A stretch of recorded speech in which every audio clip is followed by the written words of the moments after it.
L'autogestion, c'est des gens qui décident de vivre ensemble et qui essaient de réfléchir à comment vivre ensemble. Je dirais pas en dehors du système, mais en ne pouvant compter que sur eux-mêmes. Et là, on a eu l'occasion de parler de cet exemple de Marinaleda, qui est ce village en Espagne de 2500-3000 habitants, de gens qui, à une trentaine d'années, n'avaient juste rien, c'était le tiers-monde là-bas, et qui ont décidé de travailler ensemble, de récupérer la terre et de vivre un petit peu différemment, et de s'autogérer, c'est-à-dire produire eux-mêmes et redistribuer entre les richesses. L'autogestion, c'est un concept que je n'aurais pas la prétention d'essayer de définir. Ça nous emmènerait dans des grands débats et par ailleurs, mon avis sur l'autogestion ou ma faible connaissance de l'autogestion n'est pas intéressante. Ce qui est intéressant, c'est, et si je suis venu aujourd'hui vous parler de ça, c'est parce que je pense que c'est fondamental, c'est comment, par exemple à Marinaleda, on prend en charge, on affronte collectivement les problèmes qui sont ceux qu'on doit régler dans nos vies de tous les jours et comment on s'organise collectivement, d'abord pour résoudre ces problèmes et puis en voyant plus loin, pour changer le monde.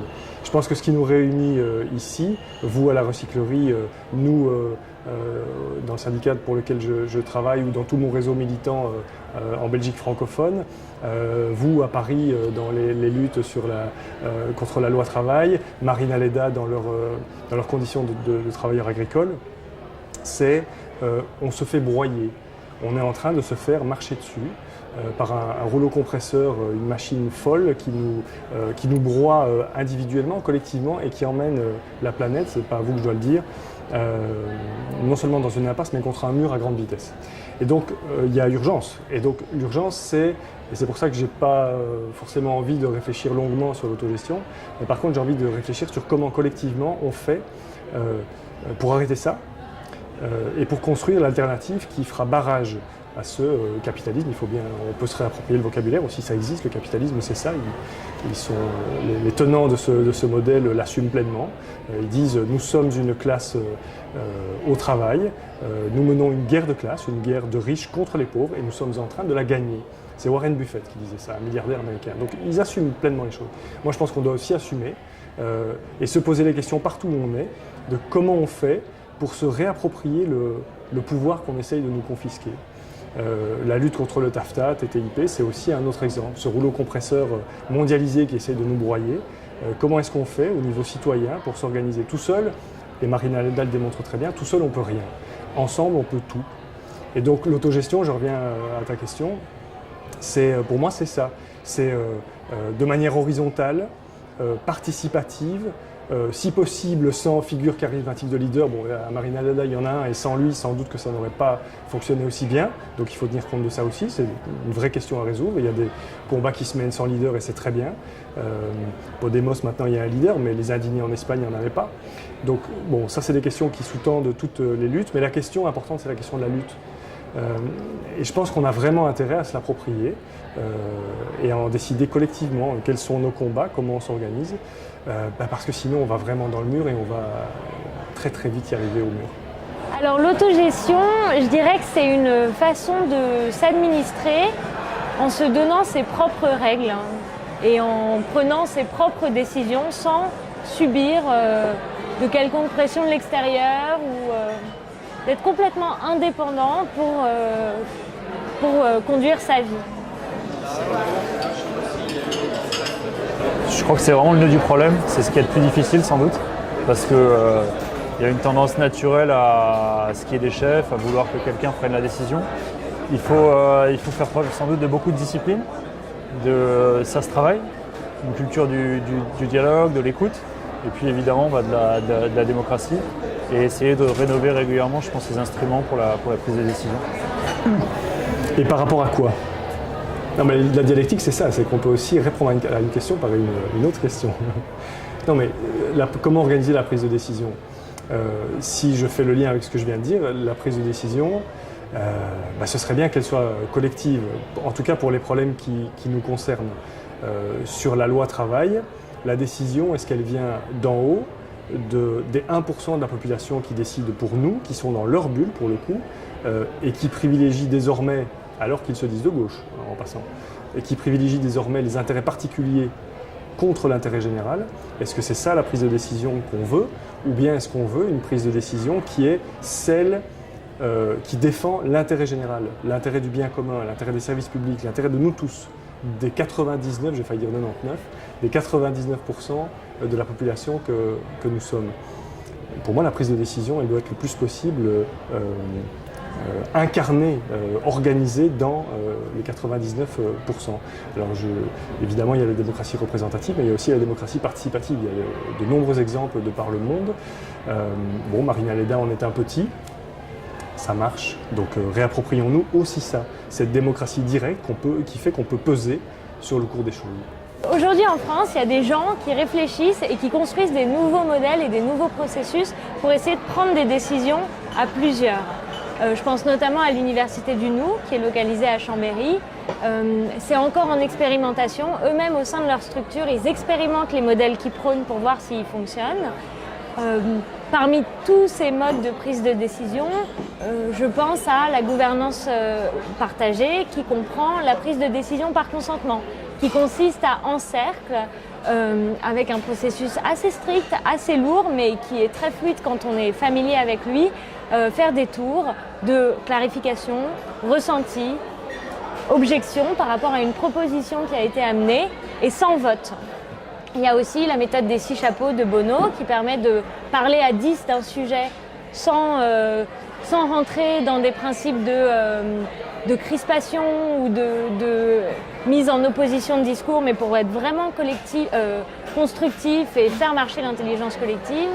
Et je pense aussi à l'élection sans candidat, qui est une méthode assez novatrice, assez stimulante et qui permet de mettre en valeur quelqu'un et lui donner une redevabilité sans passer par le processus qui est un peu dévoyé, qui est celui du vote.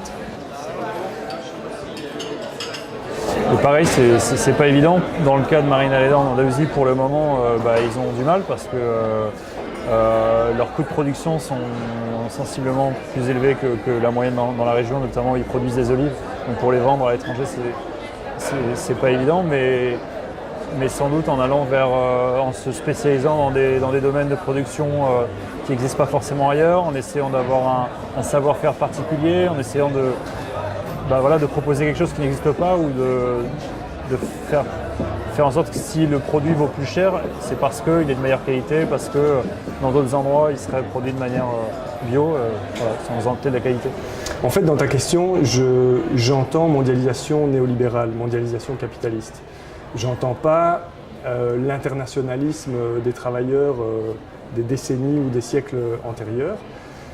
Donc la mondialisation néolibérale, c'est le rouleau compresseur dont je parlais tout à l'heure.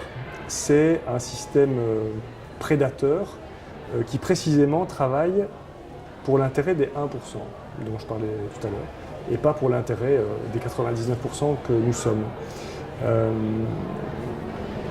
Et donc l'autogestion et les décisions qui privilégient l'intérêt général sont contradictoires, complètement contradictoires avec l'idéologie qui sous-tend la mondialisation dans son aspect néolibéral évidemment.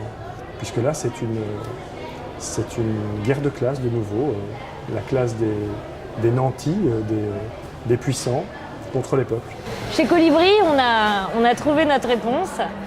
C'est faire de l'autogestion à petite échelle et faire en sorte que ça transforme tellement le territoire, d'abord le pâté de maison, puis la ville, puis le département, puis la France, le pays, puis le monde. Et c'est comme ça qu'on va cohabiter d'abord avec la mondialisation, puis peut-être changer ce mode de gouvernance mondiale. Pour nous, faire cohabiter autogestion et mondialisation, c'est faire vivre l'autogestion, prouver que ça marche, prouver que les gens se reconnaissent dans ce mode-là et faire en sorte que ça se diffuse pour combattre la mondialisation. J'ai l'impression qu'on est quand même en train d'y arriver petit à petit. Je vois à la mairie de Paris, je vois dans des villes en Espagne, à la mairie de Madrid, de Barcelone, où les citoyens sont emmenés de plus en plus à donner leur avis sur ce qui se passe, à participer. Pareil, il faut éduquer la population, mais je pense qu'il y a un vrai désir, du moins moi qui vis en Espagne et qui vis depuis 8 ans en Espagne, je vois vraiment un désir des gens en Espagne de s'approprier les décisions, de ne pas se laisser gouverner par des gens d'en haut toujours. Et donc ça se fait petit à petit, mais je pense que, voilà, et en tout cas, s'il y a un modèle politique, voilà, l'exemple qui me vient facilement en tête, parce que je vis en Espagne, c'est Podemos, qui essaye d'avoir une manière de gouverner différente, qui fait appel à ce qu'ils appellent des cercles. Chacun est amené à donner son avis et à élaborer finalement le programme. Et c'est pas qu'une utopie, parce que c'est devenu la troisième force politique du pays, ce sera bientôt la deuxième force du pays. Il dirige des très grandes villes, donc ça prouve aussi que c'est possible et ça existe. Ça, c'est une vraie bonne question. Écoute, je peux raccrocher ça au peu de modèles que je connais. Moi, j'avoue que j'ai pas d'idée arrêtée sur démocratie représentative uniquement ou démocratie participative uniquement. Je pense qu'il faut un peu des deux. Je me souviens de l'exemple de Porto Alegre, au plus fort du mouvement altermondialiste, on citait beaucoup en exemple. Les forums sociaux mondiaux ont eu lieu plusieurs fois à cet endroit-là, parce que c'est une grande ville comme on les connaît, avec des partis politiques, avec une démocratie représentative déjà bien installée, mais qui a mis en place à une grande échelle, c'est pas Marinaleda et 2700 habitants, dans un village agricole, c'est une très grande ville, et ils ont mis en place le budget participatif. Alors, je ne vais pas m'étendre longuement sur Porto Alegre, mais quand même, c'est un système qui a fait ses preuves, qui a montré qu'on pouvait combiner les deux systèmes et que les gens, les habitants, pouvaient, et de manière très intelligente et beaucoup plus compétente qu'on voudrait nous le faire croire, décider de la gestion quotidienne de la ville, des services publics, de où on met les égouts, de où on met les écoles, de comment on va chercher les sous pour en construire d'autres. C'est quoi notre avenir commun et comment on en décide collectivement? Le budget participatif a permis d'avancer dans ce sens-là. Donc toutes les initiatives qui vont dans ce sens-là, à mon avis, sont bonnes à prendre. Et c'est quelque chose qu'on devrait vraiment se réapproprier, nous, où qu'on soit. Et je pense que ce soit à Paris, à Bruxelles, dans les autres grandes capitales ou dans les petits villages, on devrait tous se réapproprier cette question-là. Et je prendrai un exemple. Si aujourd'hui, la Wallonie, d'où je viens, dit stop au CETA, le clone du TTIP, TAFTA, mais par rapport au Canada. La Wallonie, la petite Wallonie arrive à bloquer ça. Pourquoi? Parce que ça fait 3 ans que les syndicats, les mutuelles, la société civile, les organisations, les associations, les citoyens, les organisations environnementales se mobilisent de manière extrêmement puissante jusqu'à commencer à inquiéter les représentants politiques de la plupart des partis. Il n'y a plus qu'un parti au Parlement wallon, le parti de droite, le mouvement réformateur, donc le parti libéral, qui continue à appuyer sur le fait qu'il faut voter le CETA. Les autres partis sont désormais conquis à l'idée qu'il faut rejeter le CETA. Et bien ça, c'est la mobilisation collective des gens, de la rue, et puis évidemment l'ampleur de la mobilisation à l'échelle européenne, qui a permis qu'on fasse obstacle, en tout cas pour l'instant, j'espère que ça va durer, au CETA. Et donc, on a cette capacité-là, on a cette puissance-là, mais il faut s'en saisir. Il ne faut pas rester dans son fauteuil en se disant que rien n'est possible et qu'on est foutu d'avance. Au jour d'aujourd'hui, au stade où on est, l'autogestion et la démocratie représentative sont condamnées à cohabiter. Et la démocratie représentative est un système qui laisse la place et qui laisse la liberté à des communautés de s'organiser en autogestion. Et donc ça, c'est un état de fait, il faut le reconnaître et il faut l'utiliser. En fait, on a réfléchi avec Laurent Vanditz, qui fait partie de l'Université du Nou. On parlait de l'élection sans candidat, qui est une des façons de s'autogérer. Et je lui disais, mais pourquoi on n'élirait pas notre président sans candidat? On était à déjeuner dans une oasis qui s'appelle le Château Partagé, sous un arbre. Et pendant une demi-heure, on s'est dit, bon alors si on commençait à l'échelle locale, et puis petit à petit, les gens élus sans candidat, je pense qu'il y a des moyens à inventer. On pourrait inventer un modèle politique qui permette l'autogestion à l'échelle d'une nation. Moi, j'en connais pas. C'est à créer. Et en tout cas, ce qui est sûr, c'est que l'autogestion, c'est un mode de fonctionnement qui est fécond parce qu'il est encore à inventer, donc il y a encore plein de possibilités. Et le généraliser à grande échelle, c'est certainement possible. Merci, Lauriane. De rien.